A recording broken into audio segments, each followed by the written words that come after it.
Senhor presidente, senhores vereadores, vereadoras, público aqui presente, imprensa, guarda municipal, a todos, só se digo muito boa noite, bom dia, creio que pelo horário já é um bom dia.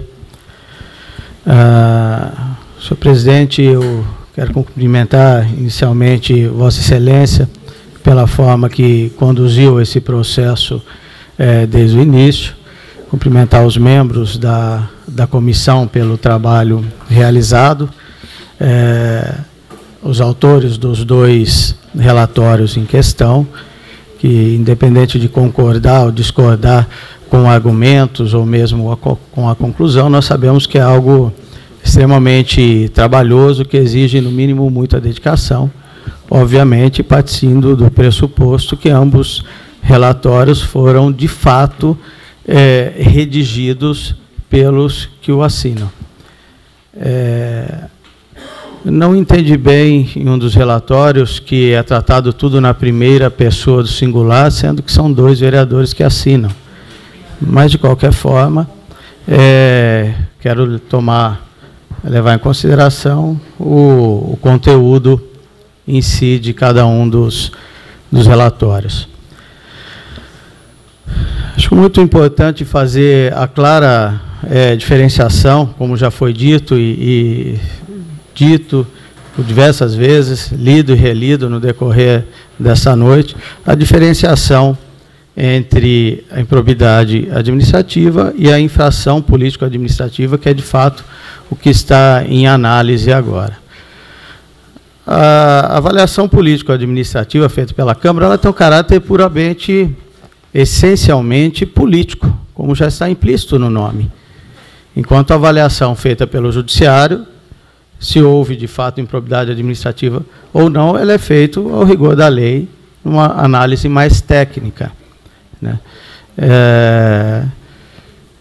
E outra questão de se levantar é em relação ao parecer do Tribunal de Contas. A gente viu aqui que foi feita toda a denúncia e toda a argumentação em cima do parecer do Tribunal de Contas, que, como já dito, é um órgão puramente assessor, formado por técnicos, nem sempre especialistas no assunto, tanto que há uma grande divergência entre os próprios conselheiros, né? Muitas questões que determinados conselheiros consideram de uma forma, outros consideram de outra. Haja vista a divergência que existe, por exemplo, no que é considerado gasto de pessoal.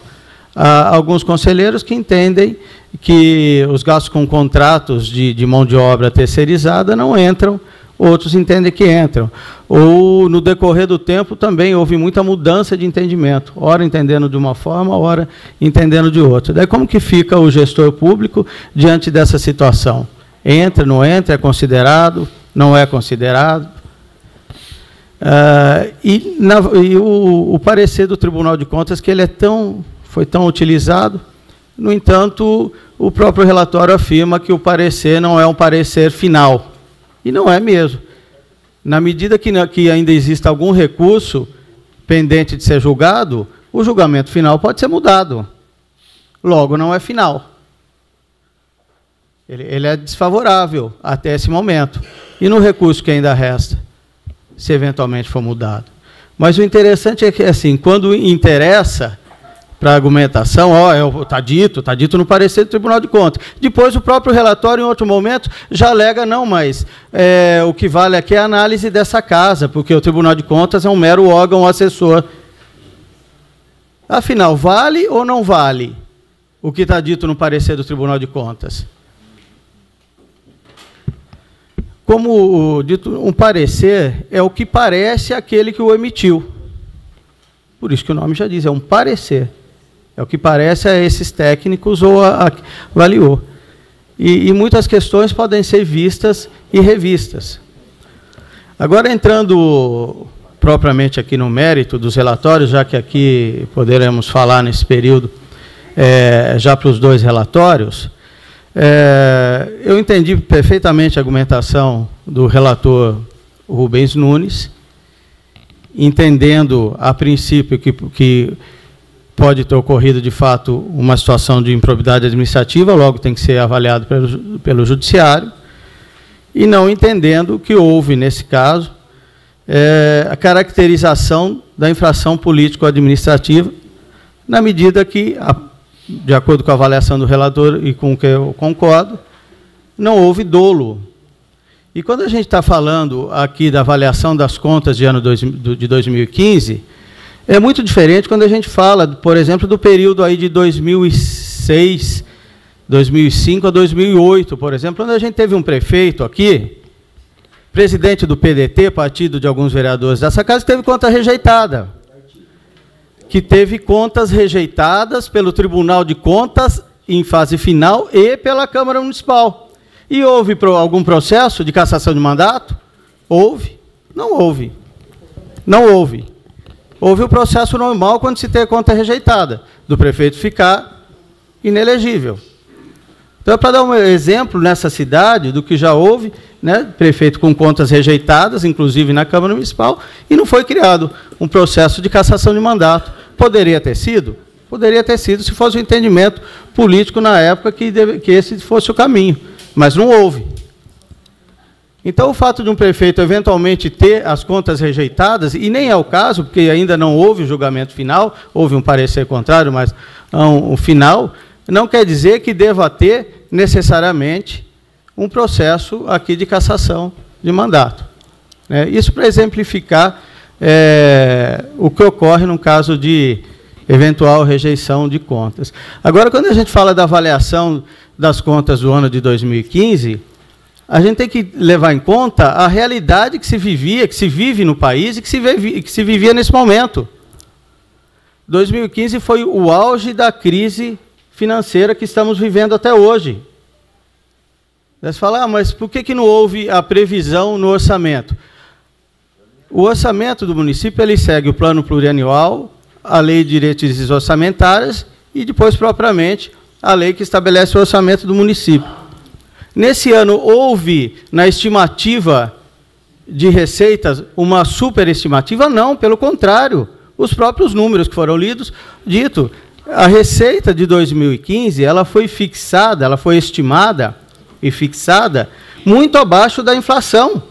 Normalmente, você fixa de um ano para o outro, tomando como base a inflação do ano anterior, eventualmente expectativa de crescimento até além da inflação, como houve em vários anos anteriores. Em 2015, já houve uma fixação bem abaixo do que deveria ser, tomando como base apenas a inflação. Ocorre que a crise foi tão aguda, tão acentuada, que afetou não só Vinhedo, a grande maioria dos municípios. Tanto que nós temos muitos municípios, que no ano de 2015 com problema nas contas, com indicação do Tribunal de Rejeição de Contas, ou com apontamento de irregularidades. Por que a gente teve um aumento tão significativo do desemprego? Porque muitas empresas quebraram, outras reduziram. Agora, dentro da área pública, todos nós sabemos, você não consegue tomar esse tipo de medida que você consegue na iniciativa privada, na área pública, onde tudo está engessado. Daí se pode se dizer, mas o aumento que teve na folha de pagamento não foi nesse ano de um ano para o outro. Todos aqui sabem bem que houve um aumento gigantesco na folha de pagamento, acima de 10%, quando de 2011 para 2012, quando foi aprovada nessa casa uma equiparação de salários de funcionários públicos na área do magistério. Não é fato? Não é fato, senhores? Justa, eu acho que justa, sim. Era uma reivindicação antiga e justa, mas, na verdade, isso levou o gasto com o pessoal próximo do teto. Então, quando se faz uma comparação de 2011 para 2015, pulou-se 4 anos aí. Teria que se fazer de ano a ano. E ainda se faz, estamos falando, passou-se de 54% para 54,18%. É um dos principais pontos, superou o índice. E volto a falar, isso ainda está sob análise, né? Porque aí está sendo considerado o gasto, por exemplo, com terceirizados, no caso das merendeiras, por exemplo, que é algo que muitos conselheiros não consideram, que é um dos pontos fundamentais. E nesse período, a falar em 2015, não houve nenhuma medida de redução de gasto. É claro que houve, todos nós sabemos, houve devolução de prédios públicos, de vários prédios públicos alocados, devolução de carros, Quando você fala que foi suspenso um reajuste, não aumento, um reajuste inflacionário de secretários, de prefeito, houve, sim, na prática, uma redução, porque deixou-se de dar um reajuste. Então, houve uma série de medidas que foram tomadas. Todas essas medidas não foram suficientes? Não foram. Na medida que você tem uma arrecadação muito aquém do que estava previsto, do que seria razoável dentro da administração pública, ou você deixa de cumprir com certas obrigações, ou, fatalmente, você vai ter um estouro nas contas mesmo. E, como foi dito, entre deixar, por exemplo, de pagar 13º, de pagar funcionários em dia, ou de se investir o que é necessário na saúde, na educação, optou-se por deixar de fazer o recolhimento de FGTS, do INSS patronal. A gente viu aqui pessoas apropriação indébita. Como apropriação indébita, se o que não foi recolhido foi a parte patronal e não do funcionário. Mas, como tem pessoas que gostam de falar muito, inclusive sobre o que não sabe, acabam falando besteira. Nessa opção, o que fariam os senhores? Não podemos esquecer de outra questão. Nós tínhamos uma Santa Casa no município de Vinhedo que estava praticamente fechada pelo prefeito anterior. Quando que foi feito o pesado do investimento na Santa Casa em obras, em reestruturação, em reforma de prédio, tudo? No ano de 2015. E aí, deveria não fazer? Deixar a Santa Casa continuar fechada? E daí vem se falar, não, mas teria que reduzir os de confiança. Os cargos de confiança, de assessoramento, por medida judicial, já haviam sido mais de 120 e tantos cargos. Pela Justiça já haviam sido extintos em ano anterior. Basicamente, o que ficou hoje são cargos o quê? De secretarias, diretorias, cargos propriamente de livre nomeação, não de funcionários. Peguem os cargos dos governos anteriores, de todos, e comparem o número de cargos de confiança que existiam nos últimos 15 anos com o que existe hoje. É só pegar e comparar. E depois vem falar em reduzir mais o quê? E fora do ano de 2015, né, 2016, já no ano de 2017, já houve uma melhora considerável nas contas, e de 2012 uma melhora ainda muito maior.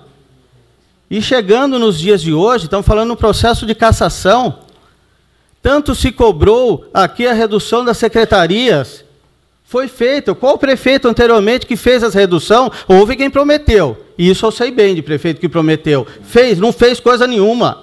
Fez nada do que prometeu. Tinha prometido que ia reduzir secretarias, vai ver se reduziu. Reduziu nada. Pela primeira vez na história da cidade, a gente teve uma redução, que era algo que era pedido por vereadores dessa casa, seja de situação, de oposição, de todos, foi feito. Além de outras medidas que foram e estão sendo feitas. E isso tudo não é considerado, isso não é visto. Nós estamos avaliando um governo que foi eleito quando? Em 2016. Depois de 2015. Logo, a população da cidade votou na eleição de 2016, conhecendo o trabalho realizado em 2015. Ou não? Ah, mas o prefeito ganhou por pouco, mas ganhou dentro das regras do jogo.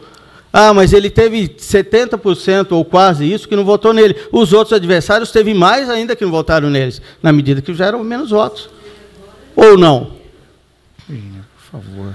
Agora, se nesse momento todo prefeito, que no momento que a gente vive, tiver com baixa popularidade, for caçado, tem que se caçar a grande maioria dos prefeitos desse país. Só na nossa região, você avalia como que está Itatiba, por exemplo, como está Valinhos, como está Campinas. Por quê? Fruto da situação que a gente vive. Isso não quer dizer que no governo não tenha tido falhas. Houve falhas, houve erros, houve medidas que poderiam ser tomadas e não foram. Em governos anteriores, nessa cidade e em outras cidades. Então, senhores, eu quero deixar aqui o meu posicionamento favorável, vereador Rubens Numbi, ao vosso relatório, e com todo o respeito ao relatório elaborado e assinado pelos outros 2 membros da comissão, o meu voto contrário. Essa é a minha posição. Boa noite.